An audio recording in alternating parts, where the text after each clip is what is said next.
تو واقعات سے معلوم ہوتا ہے کہ کوفہ کی اس جماعت میں سے جو حضرت امام حسین علیہ السلام کی ہمدرد تھی اور جنہیں آپ کی نصرت کا فریضہ محسوس ہو سکتا تھا، ایک کثیر تعداد قید کر لی گئی تھی۔ نیز حدود کی ناکہ بندی نے اطراف و جوانب کے رہے سہے اشخاص کے لیے حضرت تک پہنچنا دشوار سے دشوار تر بنا دیا تھا، اور کوفہ سے اگر کوئی آنے کا قصد کرتا تو نخیلہ میں، جہاں ابن زیاد نے اپنا پڑاؤ ڈالا تھا، گرفتار کر لیا جاتا، اور کسی دوسری طرف سے آنا چاہتا تو قادسیہ وغیرہ کی کسی نہ کسی منزل پر وہ مقید ہو جاتا۔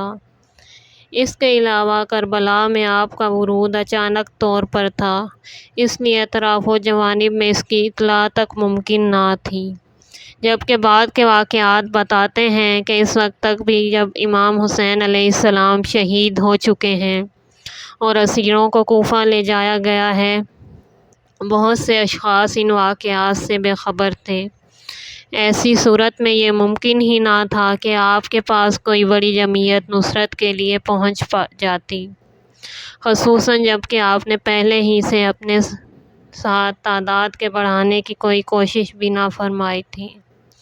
پھر بھی مذکورہ بالا تمام مشکلات کے باوجود شیعان کوفہ کی وفاداری اور اولو العزمی کا ایک بڑا تاریخی کارنامہ یہ ہے کہ وہ افراد جو امام حسین علیہ السلام کے کوفہ کی طرف تشریف لانے کی تحریک کے ذمہ دار تھے، جنہوں نے حضرت مسلم بن عقیل سے ان کے ورود کے موقع پر پہلے جلسے میں وفاداری کا اقرار اور جاں بازی کا عہد کیا تھا، وہ کسی نہ کسی طرح حسین بن علی تک پہنچ گئے اور اپنی جانیں آپ کے قدموں پر نثار کر دیں، اور جو لوگ اس جماعت میں سے حسین کی نصرت کے لیے نہ پہنچے یا نہ پہنچ سکے، ان میں سے بھی کسی متنفس کی حسین علیہ السلام کے خلاف معرکہ کربلا میں موجودگی ہرگز پائی نہیں جاتی، بلکہ کچھ کمزور عزم و ایمان رکھنے والے اشخاص جو بظاہر ضعیف العمر بھی تھے، اس لیے ابن زیاد کی فوج میں جانے سے بھی مستثنیٰ ہو سکے تھے۔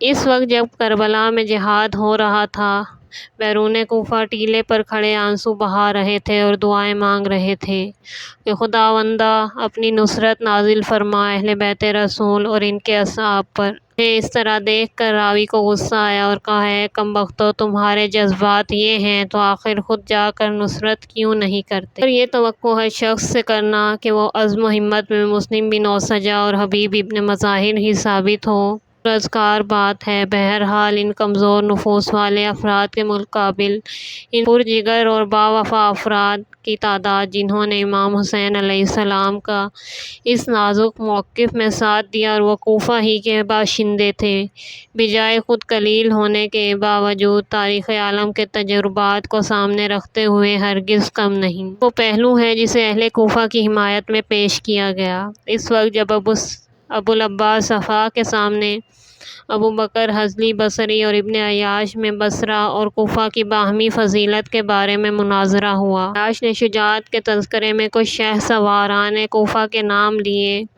اور ابو بکر حضلی نے دکھتی ہوئی رگ کو دباتے ہوئے کہا کہ کوفہ والوں کی بہادری کا کیا کہنا کہ ان میں جتنے بھی تھے وہ یا امام حسین علیہ السلام اور ان کے اقرباء و انصار کے قاتل تھے، یا عدم تعاون کرنے والے، یا ان کا مال و اسباب لوٹنے والے، یا ان کی لاشوں کو پامال کرنے والے۔ ابن عیاش نے کہا کہ جو فخر کا پہلو ہے وہ تم نے چھوڑ دیا اور طعنے دینے پر اتر آئے۔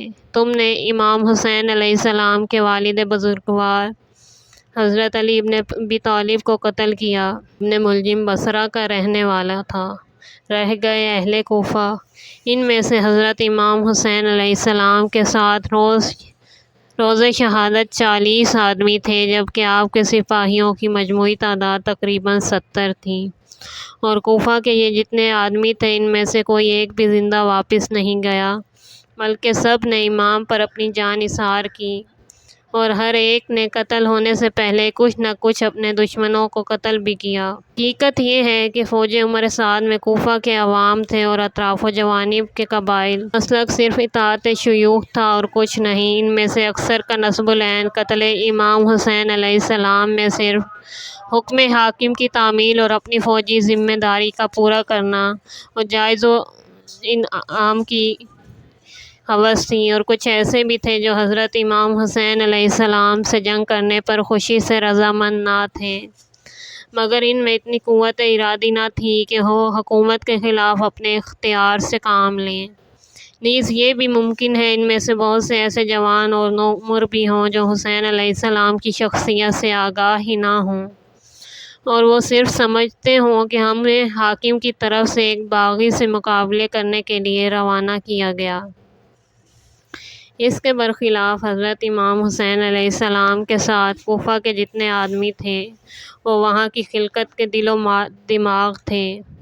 وہ تھے جو دنیا کے تمام محرکات کے مقابل میں اپنے شعور اور ارادے کے مالک ثابت ہوئے، اور یہ بہت بڑی بات ہے۔ بہت سے کوفہ کے عوام واقف بھی تھے اور ان کی شخصیت سے متاثر ہوتے تھے، اور ان کے لیے یہ عجیب معمہ بن گیا تھا کہ ایسے عابد و زاہد اور پرہیزگار لوگ آج کس طرح میدان جنگ میں آ گئے ہیں۔ ان شخصیتوں کا فوج مخالف کے افراد پر اتنا زبردست اثر پڑ رہا تھا کہ ان کے دلوں کی طاقت نے جواب دے دیا۔ واقعہ کربلا کی جنگ میں بارہا تاریخ کے اوراق پر نظر آتا ہے کہ فوج مخالف نے حسینی مجاہدین کے سامنے سے فرار کیا۔ حقیقتاً یہ فرار مادی قوت کی کمی کا نتیجہ نہیں، بلکہ ان میں سب سے زیادہ ضمیر کی کمزوری کا دخل تھا۔ حقیقت یہ ایک مارے باندھے کا سودا تھا جو کیا جا رہا تھا، جس کے لیے آخر وقت تک فوج کی اکثریت اور کچھ افسران فوج کی چیرہ دستیاں اور جائزہ و انعام وغیرہ کے ترغیبات اور عتاب حکومت کے تازیانے ہی تھے، جو ان کے ذات صداقت کی کمزوری کے باعث ان کے رکتے ہوئے قدموں کو بار بار آگے بڑھاتے تھے۔ اس کے برخلاف حسینی سپاہیوں کا ضبط و نظام ایک بے مثال نمونہ ہے۔ یہاں نہ بڑھنے کے موقع پر قدم پیچھے ہٹنے کا امکان تھا، نہ بے موقع قدم آگے بڑھنے کا سوال۔ ان کا کوئی اقدام جوش کے ماتحت نہیں ہوتا تھا، بلکہ وہ برابر اپنے سالار کے اشارے کے منتظر رہے تھے۔ اس وقت تک امام اتمام حجت کی منزلوں کو ختم کر کے جنگ کے اقدام کو حق بجانب نہ سمجھ لیں، اس وقت تک ایک سپاہی بھی ایسا نہ تھا جو حسینی نظام کے خلاف خود سری سے کام لے۔ یہ بات صرف اس لیے تھی کہ یہ جتنے افراد تھے سب عارف حق امام کے تربیت یافتہ اور صاحب اخلاق تھے۔ عمر سعد چاہتا تو تھا ہی کہ کسی طرح اس جرم عظیم سے، جس میں وہ حرص دنیا کی بدولت اپنے ہاتھوں گرفتار ہونے جا رہا ہے، چھٹکارا حاصل کرے۔ چنانچہ اس نے کربلا آ کر ایک کوشش معاملات کے سلجھانے کی شروع کی۔ اس طرح کہ عزرا بن قیس کو بلا کر یہ چاہا کہ وہ امام حسین علیہ السلام کے پاس جا کر آپ کے مقصد تشریف آوری کو معلوم کرے، مگر عزرا یہ ان 7 آدمیوں میں تھا جنہوں نے وقتی سیاست سے متاثر ہو کر جماعت شیعہ کے خطوط جانے کے بعد اپنی جانب سے امام حسین علیہ السلام کو ایک دعوتی خط لکھ دیا تھا۔ اس لیے اسے آپ کے پاس جانے اور اس قسم کی گفتگو کرنے سے حجاب دامنگیر ہوا، اور اس نے انکار کر دیا کہ میں نہیں جاؤں گا۔ ایسے اشخاص کو بھی جو خطوط لکھ چکے تھے جانے میں اسی صورت سے توقف ہوا، اور آخر کثیر بن عبداللہ شیبی، ایک درشت خو اور سخت آدمی، یہ کہتا ہوا سامنے آیا کہ میں جانے کے لیے تیار ہوں، بلکہ مجھے حسین کے قتل کرنے کے لیے کہا جائے تو اس میں بھی عذر نہیں۔ عمر سعد نے کہا، نہیں، یہ مطلب نہیں ہے، تم بس جا کر اتنا دریافت کر لو کہ آپ اس ملک میں کس لیے آئے ہیں۔ کثیر خیمہ گاہ حسینی کی طرف روانہ ہوا۔ بہادر ابو ثمامہ ساعدی نے، جو شاید اس وقت خیمہ امام حسین علیہ السلام پر پہرہ دے رہے تھے، اسے دور سے دیکھ لیا اور امام سے عرض کیا کہ آپ کی طرف بدترین خلق اور انتہائی سفاک و خونریز شخص آ رہا ہے۔ اس کے بعد وہ خود آگے بڑھ گئے اور انہوں نے کثیر کو روک کر ہتھیار کھول کر رکھ دینے کا مطالبہ کیا۔ اس نے کہا، نہیں، یہ نہیں ہو سکتا، میں پیغام لے کر آیا ہوں۔ اگر مجھے موقع دو تو میں پیغام پہنچا دوں، نہیں تو واپس جاؤں۔ ابو ثمامہ نے کہا، اچھا، میں تمہاری تلوار قبضے پر ہاتھ رکھوں گا اور اس طرح تمہیں امام کی خدمت میں لے جاؤں گا۔ کثیر نے اسے بھی منظور نہ کیا اور کہا، میری تلوار کو تم ہاتھ بھی نہیں لگا سکتے۔ ثمامہ نے کہا، اچھا، پھر اپنا پیغام تم مجھ سے کہہ دو، میں اس کا جواب امام سے لا دوں گا۔ اس طرح گفتگو بڑھتے بڑھتے بالآخر سخت کلامی کی نوبت آ گئی اور کثیر نے واپس جا کر عمر سعد کو اپنی سرگزشت سے مطلع کر دیا۔ اب اس نے قرہ بن قیس حنظلی کو بلایا اور اس سے کہا، تم جا کر حسین علیہ السلام سے دریافت کرو کہ وہ اس سرزمین پر کس لیے آئے ہیں۔ چنانچہ قرہ بن قیس روانہ ہوا۔ امام نے جو اسے آتے دیکھا تو دریافت فرمایا کہ تم لوگ اسے پہچانتے ہو؟ حبیب بن مظاہر نے کہا، جی ہاں، یہ قبیلہ حنظلہ کا ایک شخص ہے، بنی تمیم میں سے اور ننہال کی طرف سے ہمارا عزیز ہوتا ہے۔ میں ایک عرصے سے اس کو جانتا ہوں اور میرے خیال میں یہ سنجیدہ شخص تھا۔ مجھے یہ خیال نہ تھا کہ یہ اس موقع پر جنگ کے لیے ہمارے مقابل میں آئے گا۔ اتنی دیر میں وہ آ گیا اور امام کی خدمت میں تسلیم بجا لاتے ہوئے اس نے عمر سعد کا پیغام پہنچایا کہ آپ کی تشریف آوری کا مقصد کیا ہے۔ امام نے فرمایا، مجھے تمہارے شہر کے لوگوں نے لکھا تھا کہ میں آؤں، لیکن اب جب کہ وہ میرا آنا ناپسند کرتے ہیں تو میں واپس چلا جاؤں گا۔ امام حجت کے مقصد کا حامی اور صلح پسندی کے مطابق ہونے کے ساتھ ساتھ بالکل صاف تھا۔ قاصد واپس جانے لگا۔ حبیب ابن مظاہر کو موقع تبلیغ کا موقع مل گیا۔ کہنے لگے، اے قرہ بن قیس، ظالم جماعت کی طرف کہاں واپس جاتے ہو؟ آؤ اور اس مظلوم کی مدد کرو جس کے بزرگوں کی بدولت تمہاری اور ہماری ہدایت ہوئی۔ قرہ نے کہا، میں جو پیغام لایا تھا اس کا جواب پہنچا دوں، پھر غور کروں گا کہ مجھے کیا کرنا چاہیے۔ اس نے جا کر عمر سعد سے جواب امام حسین علیہ السلام کا جواب بیان کر دیا۔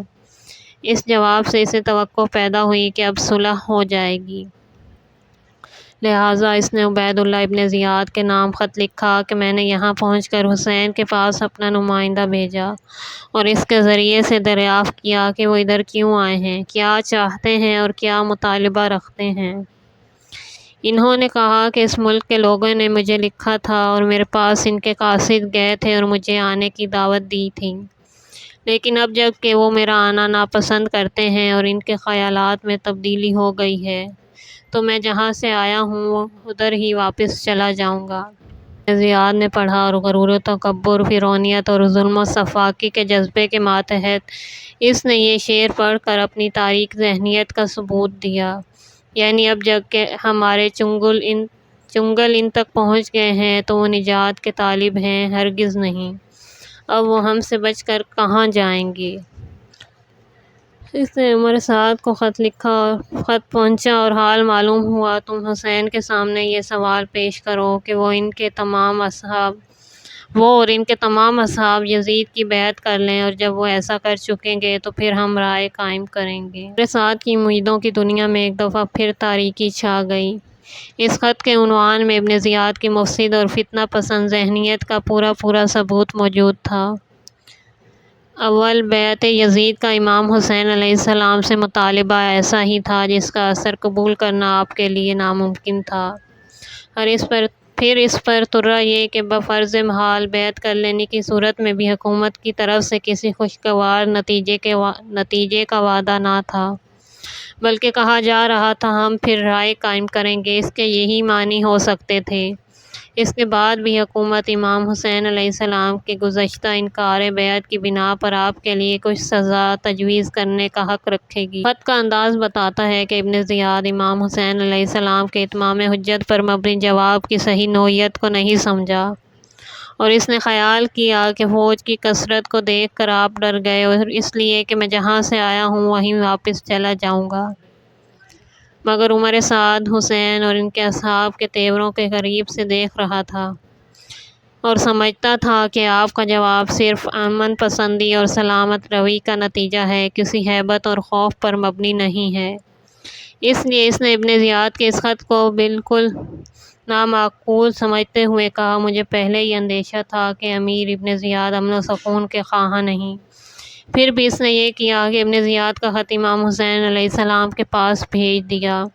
امام حسین نے وہی کہا جو عمر سعد سمجھ چکا تھا، یعنی یہ ہرگز نہیں ہو سکتا، زیادہ سے زیادہ موت ہی تو ہے، میں اس کا خیر مقدم کرنے کے لیے آیا۔ بعد نے امام حسین علیہ السلام کا یہ جواب ابن زیاد کے پاس بھیج دیا۔